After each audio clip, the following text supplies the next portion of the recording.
Cosplay. Cosplay. Cosplay. Cosplay. What comes to your mind when you think of the word cosplay? Most people will think it's just a weird and cringy hobby for weird and cringy people, but to some it's so much more than that. It's an outlet for creativity, an escape from reality, or even just for fun and as a hobby.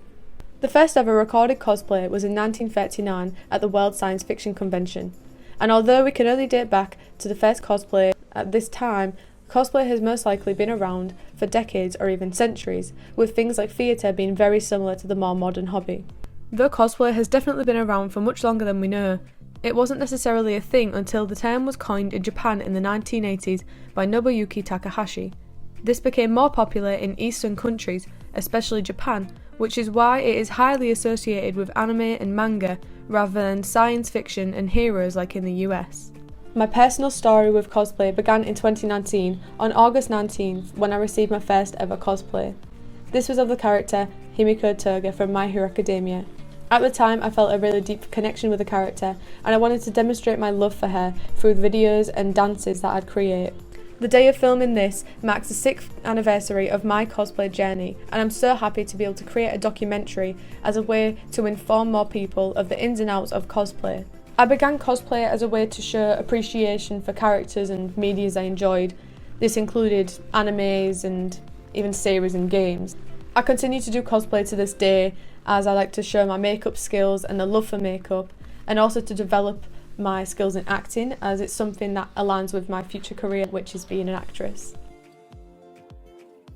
Something else I've also got from cosplay is I've got so many friends that mean so much to me, and I've met them through cosplay and all these performances that I've done, and I'm so appreciative of the community and the hobby to be able to meet all these people. But instead of just hearing my story, why don't we go and talk to more people about what cosplay means to them? How or why did you get into cosplay? I got into cosplay because I adored Halloween and I always felt like it wasn't enough. So I found out a really awesome community that does Comic Cons, and that's how I got into cosplay. I mainly got into cosplay due to a friend of mine. They let me borrow their cosplay, and after that I just got into it like heavily. Another reason is because I really like just being the character. It's just so fun. For me, I got into cosplay in 2020, I want to say, because I was just bored. It was popular on Musical.ly, TikTok now. I just wanted to do it because the first time like I actually did something like that was in like Halloween 2017 maybe, I want to say. I had created like my own character and I wanted to cosplay it. Well, I didn't know it was called cosplay at the time. I just dressed up as the character. And yeah, it was like this like demon character, and I'd made like tinfoil horns, and like I was really obsessed with like making things. So yeah. And why do you enjoy it so much? I enjoy it because I meet nerds just like me, and I love feeling like I belong somewhere. It gives me a sense of belonging. It is the fact that I get to meet so many cool people. I also enjoy just making props for cosplays or like adding things to them. Yeah. For me, I really enjoy doing makeup. That's what keeps me continuing to do cosplay, because it's like always like really fun. Everyone does their own like thing, and it's really nice to see like what other people do with their makeup. And for example, with Arcane, the TV series, a lot of people have taken it like as like a thing to like recreate the art style, which is really cool. I've tried it myself. I also really like the performances and photo shoots because it helps gain confidence, especially for me because I'm like really awkward like outside of cosplay. In cosplay I'm awkward as well, but you know, it's nice to look back at the photos and be like, oh, that's me. And performances as well, especially when you're doing like working in a group, it's always really nice. It makes for like fun memories as well, because I've done a couple with my bestie. It's just fun. It's just fun to watch. One thing though that kind of like discourages me sometimes from cosplay is constant like wanting to look good all the time, because there's like a lot of people who like criticize cosplayers for not looking the best all the time, and there's also like compilation videos like did this cosplay better than them. Like, it's just like putting people down really, and that's like in a lot of communities, like in especially like fashion based communities, like that happens. But it's just kind of like upsetting seeing it happen in a cosplay community where like everybody's supposed to like be encouraging of each other and like helping each other out, really. But I feel like that's because it's becoming more of a mainstream thing. There's going to be like more people coming in, more people like not really knowing the proper like etiquette towards other people. So, another part that like discourages me sometimes, and a lot of people, is like con creeps and weirdos.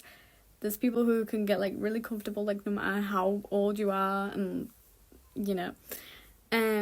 So my advice would probably be to like just be careful of who you are like hanging around with, and like always like stick up for yourself if people are like being weird.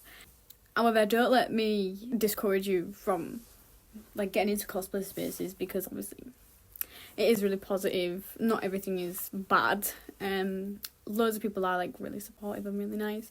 It's just sometimes you can get weirdos, mean people, and just drama queens. But yeah, overall it's really nice and it's really fun. You meet a lot of like amazing people and long-term friends, I'd say. Cosplay isn't just something that you can see or do online, it's also something that you can take to a whole new level through Comic Cons. These are events organised by a plethora of companies, with the more popular ones in the UK like Megacon and MCM being the more larger ones you can attend to throughout the year. These events are for nerds and geeks alike, with attendees ranging from avid comic or novel enjoyers to movie fanatics to cosplayers and fairies. It's a place where all fans can connect with each other and can all bond over something that they all have in common: a comfort in weirdness. Since many won't be able to attend a Comic Con, I thought I'd take you all along to York Comic Con so that you can experience a Comic Con for yourself. It's Comic Con day. I'm going to be Vi from Arcane, so I'll update when we're on the way to York for the Comic Con.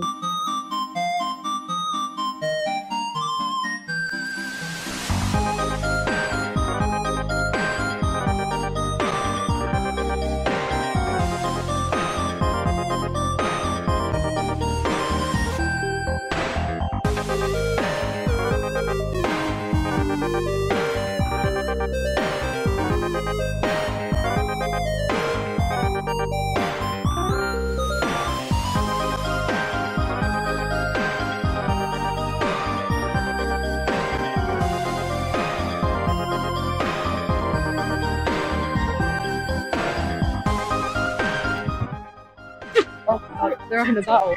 They're having a battle. Oh, oh my god!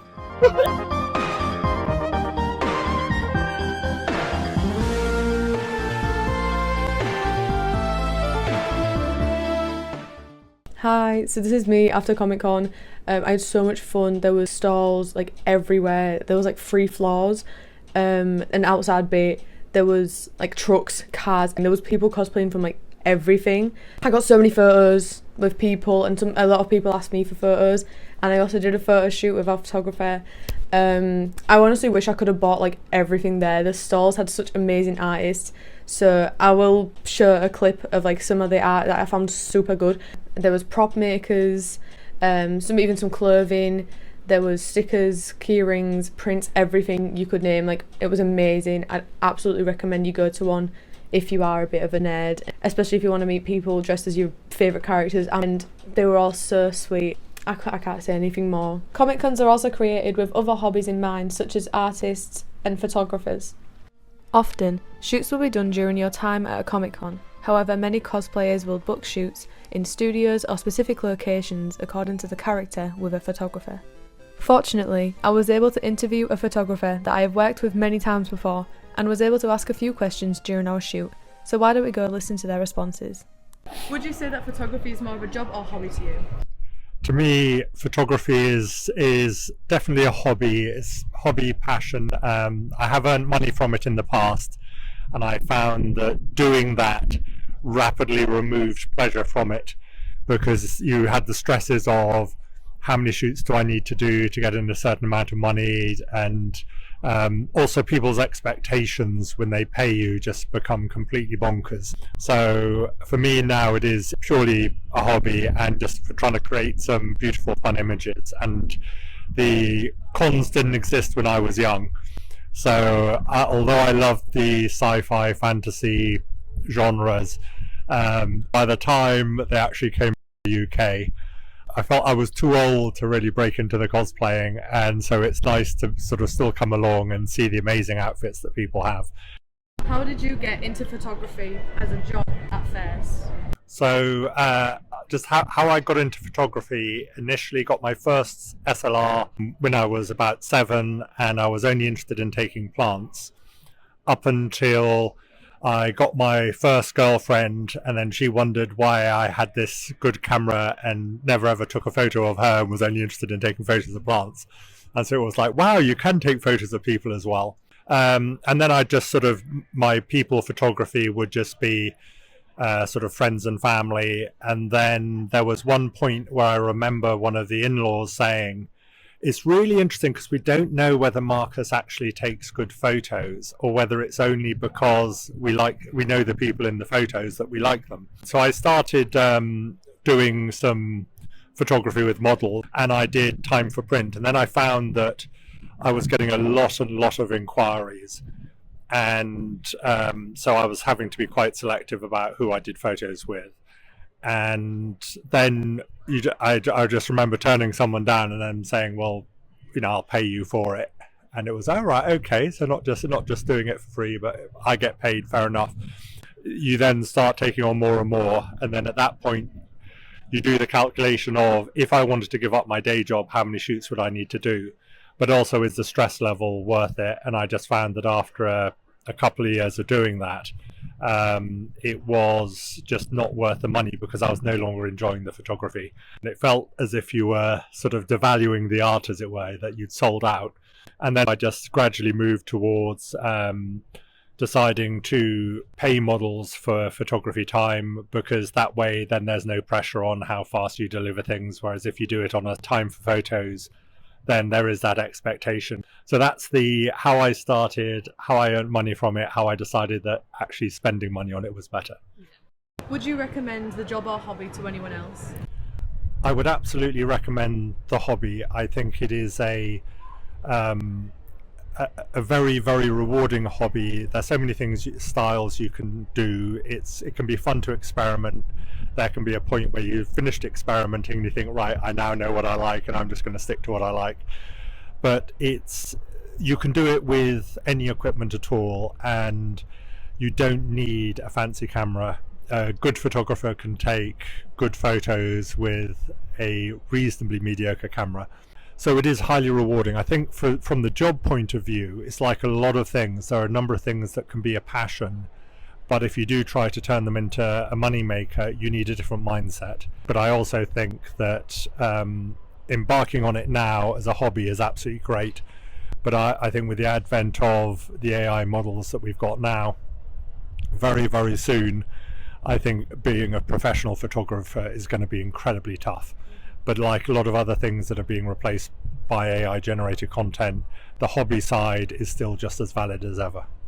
I've worked with this photographer many times before, and the experience is always one of my favourite parts of a Comic-Con day. I loved being able to also hear about his experience and perspective as a cosplay photographer rather than the cosplayer themselves. Photography is something everyone can involve themselves in, even if you just have your phone.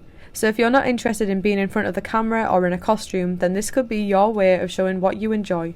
Although cosplay is mostly done as a hobby or casually, some will turn their interest into a career. This involves jobs like content creation, professional competing or judging, and commission work. Though we have already discussed many of Comic-Con's ranges of activities, there is one that I wasn't able to show, which is masquerades or competing. Competing can be done on many levels, with it going from novice to journeyman to masters.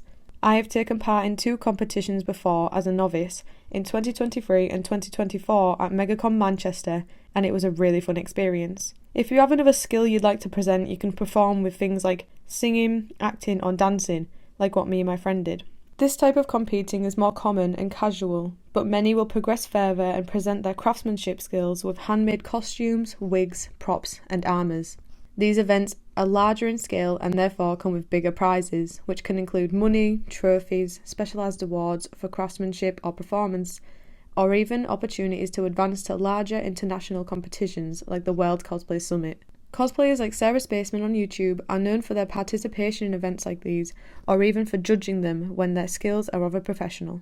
Even with these more serious roles in creating, crafting can be done with little and casual skill. Many will learn through experimenting with techniques and types of products. I myself have learnt basic sewing by making a belt with scrap fabric, painting and gluing skills from a cardboard guitar, and even how to create a plaster mould of my head for a mask. Cosplayers take this and progress to bigger creations like full outfits and armours. Crafting cosplays doesn't always have to be competitive to be a job. A lot of cosplayers dedicate time to creating custom outfits for a commissioner. These products can be wigs, costumes, or even props based on a specific character. These commissioned workers will often advertise their work on things like social media, with many becoming more popular and therefore more commissioned. Social media is also used for content creation. Content creation with cosplay usually consists of large-scale photo shoots or even cinematic pieces, with many creating recreations of media that they are cosplaying from or inspired work. Most of the products will be posted on things like TikTok, Instagram or YouTube, reaching fans across the world, sharing their artistic take on a character. This content will get interactions from thousands or even millions, which ends up earning some money for the cosplayer involved. Content creation also comes in a different way, with many basing videos or posts on collaborations with companies. The most seen type of collaboration a cosplayer will do is with costume, wig or contact companies.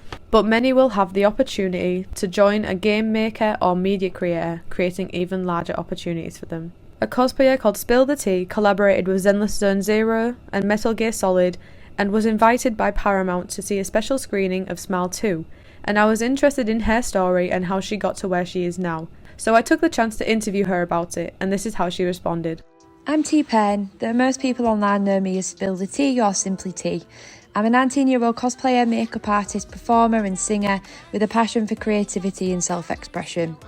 Over the last 4 years, I've built a community of more than 2 million followers across different social platforms, and through cosplay, fashion, acting and music, I aim to inspire others to embrace confidence, creativity and the freedom to express themselves. During the start of 2021, whilst in lockdown, I was infatuated with makeup, performance, anime and gaming, and one day I was scrolling on TikTok and came across a cosplayer. I discovered that cosplay was a way that I could combine all my passions into one, so of course I had to explore it myself.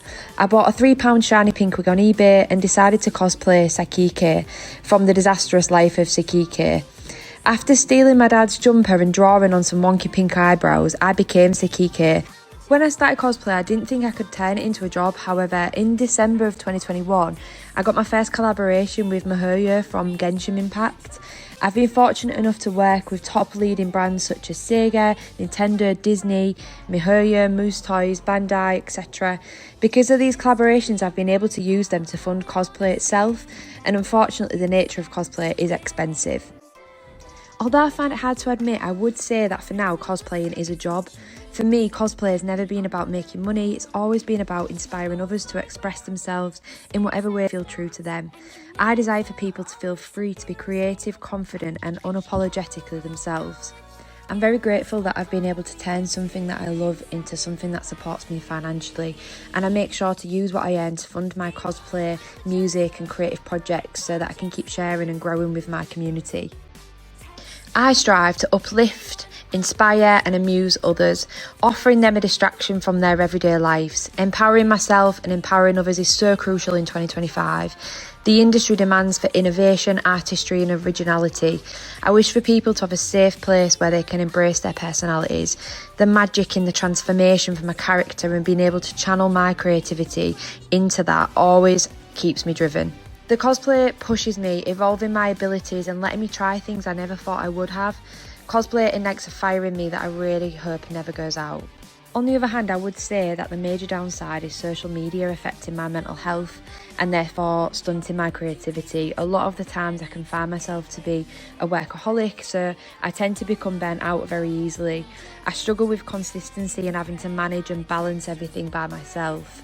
Cosplay has so much to it: makeup, making the costumes, styling the wings, sourcing the materials, coming up with innovative ideas, filming, lighting, editing, posting, responding to the messages and emails, etc. Sometimes managing things can become a bit too overwhelming.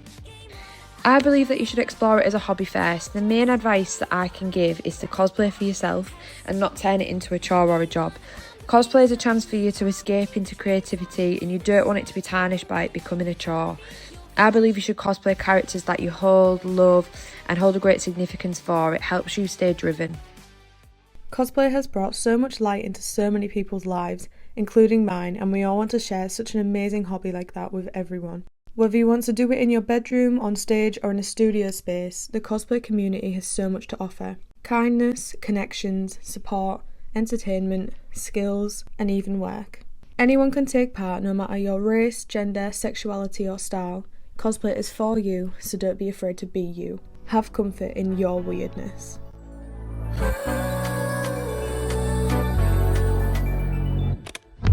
자꾸 마주치는 네 시선